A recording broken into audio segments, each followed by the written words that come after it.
In this video, I'm going to show you how you can stop receiving message requests on Facebook, okay?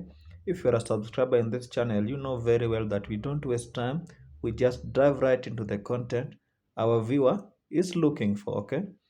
Okay, once you open the Facebook application, what you want to do first is click on your profile picture to the right. Then you will see the gear icon or the setting icon, whatever you want to call it, but you will see it to the right at the top, okay? Just click on it, just like that. Then scroll down, scroll down. Then you will see this place for audience and visibility. Then you will see how people find and contact you. Just click on it. Then scroll down. Here you will see 4 options under how you get message requests. Make sure that you select don't receive requests, okay? Then update settings. Then do it for all the 4 options, okay?